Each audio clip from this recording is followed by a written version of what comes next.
আমি শ্রাবণী। রোজকার মতো আজও আমি এসে গেছি তোমাদের একটা গল্প শোনাতে।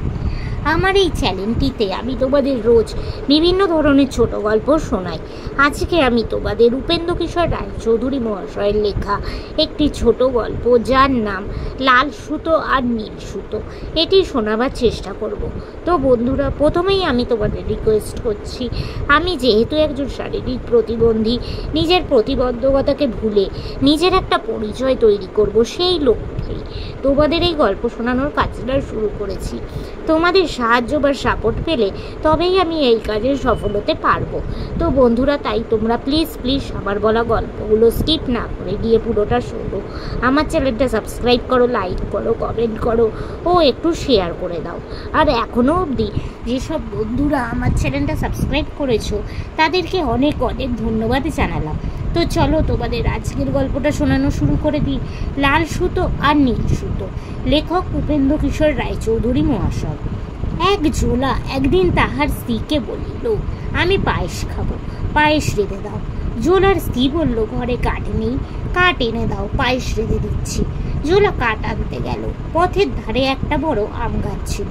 তাহার একটু শুকনো ডালের আগায় বসিয়া জোলা তাহারই গোড়ার দিকটা কাটিতেছে। তাহা দেখিয়া পথের লোক একজন ডাকিয়া বলল, ওহে, ও ডালটা কেটো না, কাটলে পড়ে যাবে। জোলা বিরক্ত হয়ে বলল, তুমি গুনতে জানো নাকি? ও ডাল কাটলে পড়ে যাব? তা তুমি কি করে জানলে? আমি পায়েস খাবো না বুঝছি। পথের লোকটি আর কিছু না বলে চলে গেল। আরও খানিক পরে জোলা ডাল শুদ্ধ পড়ে গেল। গাছ হইতে পড়িয়াই জোলা ভাবল, তাই তো, আমি পড়ে যাব, তা ও জানলো কি করে? ও নিশ্চয়ই কেউ একটা হবে। এই ভাবিয়া জোলা ছুটিয়া গিয়া সেই পথিকের পা জড়াইয়া ধরিয়া জিজ্ঞাসা করল, প্রভু, আপনি কে? আমি কবে মরবো সেটি আমাকে বলে দিন পথিক, ভারী মুশকিল বলে দিন। পথিক তো ভারী মুশকিলে পড়ল। জোলার খুব বিশ্বাস হইয়াছে এ পথিক সামান্য পথিক নয়, সুতরাং তাহার প্রশ্নের উত্তর না পাইলে সে তাকে কিছুতেই ছাড়িবে না। শেষটা পথিক যখন দেখিল যে কিছু একটা না বললে তাহার আর ঘরে যাওয়া হবে না, তখন সে রাগিয়া বলিল, তোর পেটের ভিতর থেকে লাল সুতো আর নীল সুতো যখন বেরোবে তখন তুই মরবি। এই কথায় জোলা সন্তুষ্ট হয়ে ঘরে চলে গেল। এখন হইতে জোলা ঠিক হইয়া বসিয়া আছে যে লাল সুতো আর নীল সুতো বাহির হইলেই তাহার মৃত্যু, সুতরাং সে রোজ পরীক্ষা করে দেখে তাহা বাহির হইল কিনা। এইরূপ পরীক্ষা করিতে গিয়ে একদিন সত্যই তাহার কাপড়ের একখণ্ড লাল সুতা আর একখণ্ড নীল সুতা পাইল। অমনি সে চিৎকার করে তার স্ত্রীকে বলল, ওগো, শীঘ্রই এসো, আমি মরে গেছি, আমার লাল সুতো আর নীল সুতো বেরিয়েছে। তাহার সে আসিয়া দেখিল সত্যই লাল সুতো আর নীল সুতো। তখন সে বেচারা আর কি করে, জোলাকে বিছানায় শোয়াইয়া কাপড় চাপা দিয়া সে কাঁদিতে লাগলো। এর মধ্যে আরও 2-4 জন জোলা বেড়াইতে আসিয়া দেখিল যে জোলা স্ত্রী কাঁদিতেছে। এরপর জিজ্ঞাসা করিয়া জানিল যে লাল সুতা নীল সুতো পাওয়া গিয়েছে।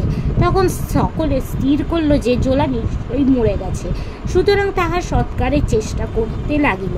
কিন্তু ইহার মধ্যে ভারী মুশকিল দেখা দিল। পোড়াইতে জোলা কিছুতেই রাজি নয়। পোড়ানোর কথা তুলিলেই সে বলে, ও মা, পুড়ে যাব যে, মরিয়া গেলে তাহাকে পোড়ানো ছাড়া আর কি করা যায়?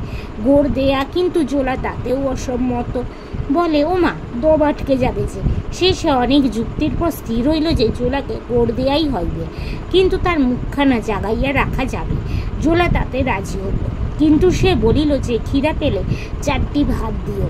এই পরামর্শের পর জোলাকে গোড় দেয়া হইল, অর্থাৎ তার মুখখানা জাগিয়া রইল আর সব মাটি দিয়ে ঢাকিয়া দেয়া হইল। এই রূপে সমস্ত দিন চলিয়া গেল। রাত্রিরে 4টি ভাত খাইয়া জোলা একটু নিদ্রার চেষ্টা করিতেছে। এমন সময় রাত্রিরে 7 চোর রাজার বাড়িতে চুরি করতে চলিয়াছে। চোরেরা তো আর বাবুদের মতো সদর রাস্তা দিয়ে চলে না, তাই তারা ঝোপ জঙ্গলের ভেতর দিয়া চলে, আর সেই সব জায়গায় অনেক সময় নোংরা থাকে। চলিতে চলিতে একজন চোর কাদার মতো একটা জিনিস মারাইল। সে জিনিসটায় বিশ্রী গন্ধ। পা মুছিবার জন্য একটা জায়গা খুঁজিতে লাগলো। উহার নিকটেই জোলাকে গৌড় দিয়েছে। সে চোর পা মুছিবি তো মোচ জোলার মুখে গিয়ে মুছিতে লাগলো। ঘষার আর গন্ধের চোটে জোলার ঘুম ভেঙে গেল। সে রেগে উঠে, তোমার কি চোখ নাই নাকি? চোর আশ্চর্য হইয়া জিজ্ঞেস করলো, তুই কে রে? জোলা বলল, আমি জোলা। এখানে কি করছিস? আমি যে মরে গিয়েছি, আমার লাল সুতো আর নীল সুতো বেরিয়েছে, তাই আমাকে গোড় দিয়েছে। এই কথা শুনে চোরেরা খুব হাসিতে লাগল। তারপর তাহাদের একজন একে বলল যে একে আমাদের সঙ্গে নিয়ে চল। চোরেরা জোলাকে বুঝাইয়া দিল যে তাহার মৃত্যু হয় নাই, আর তাহাদের সঙ্গে গেলে পেট ভরিয়া খাইতে পারিবে। জোলা জিজ্ঞাসা করলো, কি খাওয়াবে? পায়েস। চোরেরা বলল, হ্যাঁ পায়েস, চল। পায়েসের কথা শুনে জোলা আর কোনো আপত্তি করল না। চোরেরা তাহাকে উঠাইয়া লইয়া চলিয়া গেল। রাজার বাড়ি গিয়ে চোরেরা রাজার ঘরে প্রকাণ্ড শীত কাটিল। তারপর জোলাকে ওই শীতের ভেতর ঢুকিয়া দিয়া বলিল, রাজার মাথার মুকুটটা দিয়া। রাজার খাটে মশারি কাটানো ছিল। তাহা দেখিয়া তো জোলা ভারী আশ্চর্য হয়ে গেল।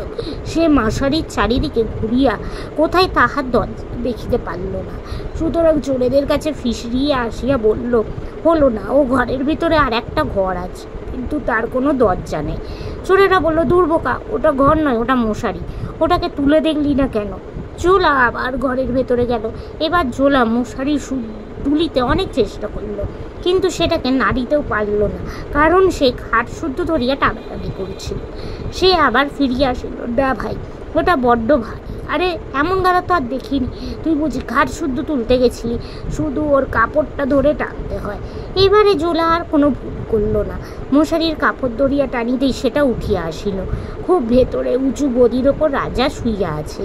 তাহার গায়ে ঝাড়ো দেয়া অতি পুরু লেপ। জেলা দেখিল জোলার ভারী দুঃখ হলো। সে ভাবিল বুঝি রাজাকে গোড় দিয়েছে। তারপর দেখলো মুখখানি জাগিতেছে।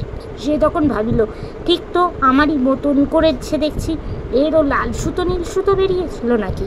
জোলা যত ভাবে ততই আশ্চর্য হয়, আর তখনই তাহারই জানতে ইচ্ছা করে রাজা মহাশয়েরও লাল সুতো নীল সুতো বেরিয়েছিল কিনা।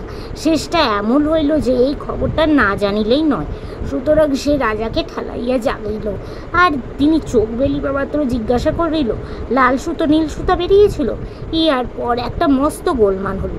রাজবাড়ির সকলে জাগিয়া গেল। 7 চোর ধরা পড়িল এবং তাহার সঙ্গে জোলাও ধরা পড়িল।